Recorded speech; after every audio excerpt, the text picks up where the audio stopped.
Good morning, everyone. Dr. Victoria Skirbo here, speaking to you from the Seeds of Transformation Healing Center in Wareham, Massachusetts.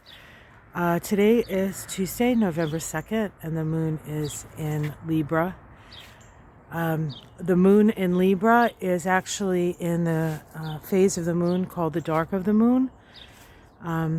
We have 2 more days before the new moon, so this is a natural time of really sort of digging or really pondering on the meaning of the last lunation cycle, that new moon in Libra, followed by that very powerful full moon in Aries, and the things that that lunation cycle brought up for many of us. We also have today a square between Mercury and Pluto. This is the last of 3. The Mercury retrograde in Libra, there were a lot of aspects to that Mercury retrograde. And yesterday we had a trine between Mercury and Jupiter. That was the 3rd of 3. Today we have the square to Pluto. That is the 3rd of 3. When you have patterns like this where they have an opportunity to make the same aspect 3 times, there's usually really a beginning, middle, and end. And by the end, there's a sense of tying up, perhaps understanding, finally getting it kind of energy. And the square between Pluto and Mercury, crisis in consciousness. It's that reorientation square where the old is let go of, or the old, even if it's not let go of, doesn't seem to work anymore. So it almost has to be let go of. Excuse me, I'm stuck on a branch here. Oh, God, sorry, guys. If you saw where I was stuck, you would laugh. Oh. Trying to do this with a cup of coffee and a long sweater on. So this is as close as I've gotten to this tree, and I look forward to getting to the other side of it so I can look at the roots. But yeah, it came up roots. But this is a fabulous tree. I should take some pictures because I would have never got to see this part of the tree anyway.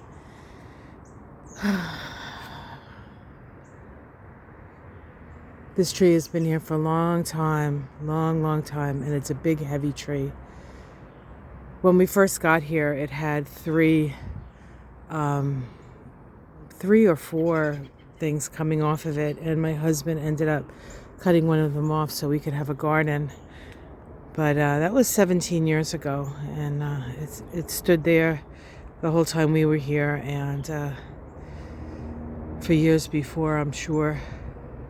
I know the people, I know the family that used to live here, like, oh God, the woman that I know is in her 70s, and she was a child in this house. So there's a lot of history here, a lot of love, and quite a bit of tragedy. Somebody died in the backyard because they had they were diabetic, and they went into a diabetic coma, but it was like the winter, so they passed out and froze to death. So I probably shouldn't be telling you these stories if I ever want to sell the house, but I've never felt like there was bad energy here. It always felt very welcoming, and I think that you as watchers feel that welcoming energy. Not just from me, it's partly from the house. Anyway, I guess I waxed nostalgic there for a moment when I was in the upper branches of the tree.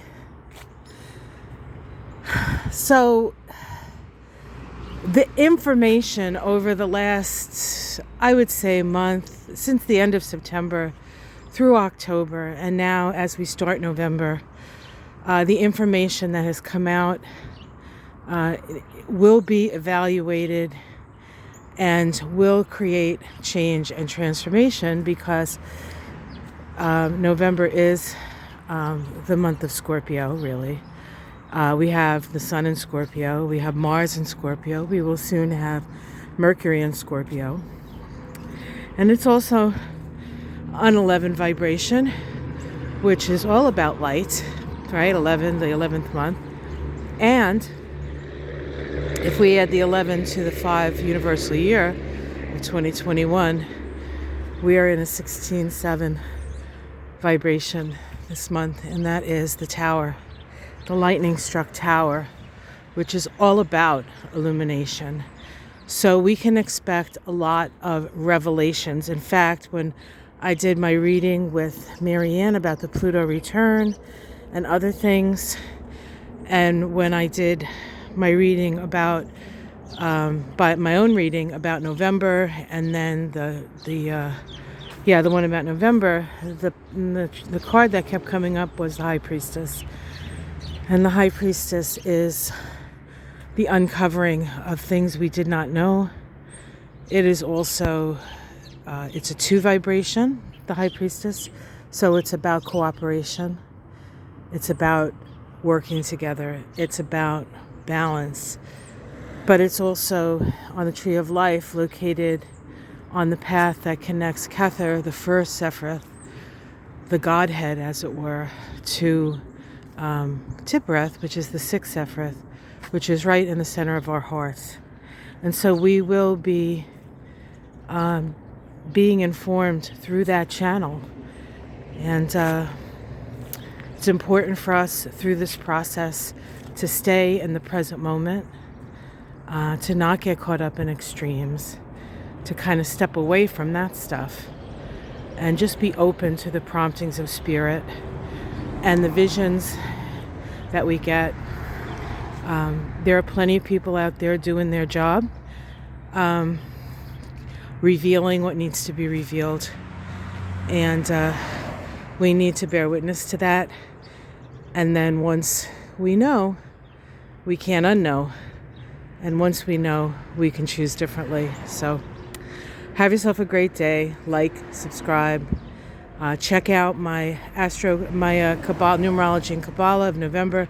It's pretty cool. It's not too long. I've been pretty long-winded of late, but there's a lot to say.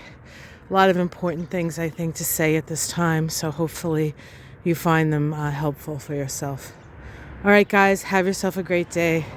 Like and subscribe. I said that already.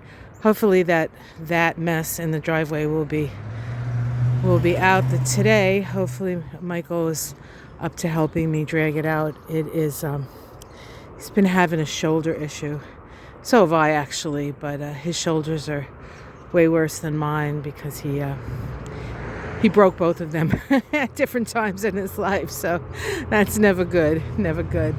Oh, we have a beautiful sky this morning. Yeah, I want to share that. Yeah, this is a November sky for sure. It's actually chilly this morning. It's like 39 this morning when I got up, which for some people may not be all that chilly. But here it's like the first really cold morning, I think. Although we didn't have a frost, luckily, so the plants are still with us. But, all right, guys, much love.